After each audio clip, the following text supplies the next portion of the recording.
ஒரு பள்ளி. ஆனால் அது சாதாரண பள்ளி இல்லை.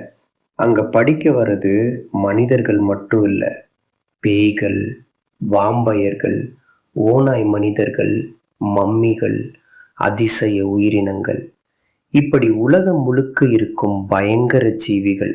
இந்த விசித்திரமான பள்ளியின் பெயர்தான் creep school. Dash Tamil danger school name வச்சாங்க. 2004 வெளியான இந்த கார்ட்டூன் ஹாரரையும் காமெடியையும் கலந்த ஒரு வித்தியாசமான அனுபவத்தை கொடுத்தது. கிரீப் ஸ்கூல்ல படிக்கும் மாணவர்கள் சாதாரண வாழ்க்கை வாழ முயற்சி பண்றாங்க. ஆனா ஒவ்வொரு நாளும் ஒரு புதிய மர்மம், சில நேரங்களில் ஒரு சாபம், சில நேரங்களில் ஒரு மான்ஸ்டர், சில நேரங்களில் பள்ளிக்குள்ளேயே நடக்கும் விசித்திரமான சம்பவங்கள். அதை சமாளிக்க வேண்டியது இந்த மாணவர்கள் தான். இந்த தொடரின் முக்கிய கதாபாத்திரங்கள்: எலியட், புத்திசாலி, எப்போதும் பிரச்சனைகளுக்கு தீர்வு கண்டுபிடிக்க முயற்சி செய்வான். ஜாஷ், சாகசத்தை விரும்பும் தைரியமான நண்பன். ஜான்சிஸ், எந்த ஆபத்தையும் எதிர்கொள்ள தயங்காத துணிச்சலான பெண். இந்த 3 பேரும் சேர்ந்து கிரீப் ஸ்கூலில் நடக்கும் மர்மங்களை கண்டுபிடிக்கிறார்கள். இந்த பள்ளியின் மிகப்பெரிய சிறப்பு என்ன தெரியுமா? இங்கே நல்லவர்களாக இருக்கும் மான்ஸ்டர்களும் இருக்காங்க.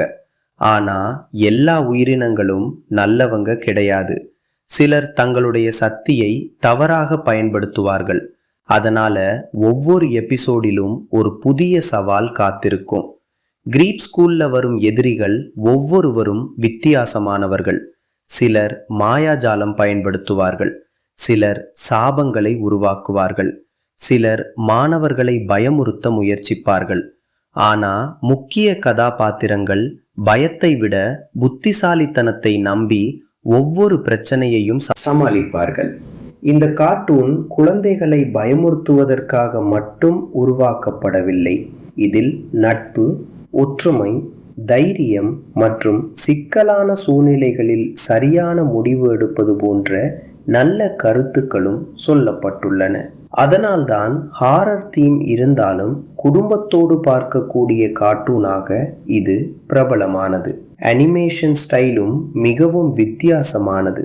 டார்க் அட்மாஸ்பியர், பழைய கோத்திக் ஸ்கூல், மர்மமான வகுப்பறைகள், ரகசிய பாதைகள், இவையெல்லாம் கிரீப் ஸ்கூலுக்கு தனித்துவமான அடையாளமாக அமைந்தன.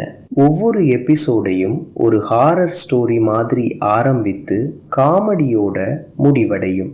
இன்றும் ஹாரர் கார்ட்டூன் ரசிகர்கள் இந்த தொடரை மறக்கவில்லை. பழைய கார்ட்டூன் நெட்வொர்க் மற்றும் ஜெட்டிக்ஸ் காலத்தை நினைவுபடுத்தும் ஹிடன் ஜெம்களில் இதுவும் ஒன்று. நீங்க கிரீப் ஸ்கூல் பார்த்துருக்கீங்களா? அதில் உங்களுக்கு மிகவும் பிடித்த எபிசோட் இது? கமெண்ட்ல சொல்லுங்க. இது மாதிரி பழைய ஹாரர் கார்ட்டூன்களின் முழு கதைகள் தெரிஞ்சுக்கணும்னா சப்ஸ்கிரைப் பண்ண மறக்காதீங்க. நன்றி.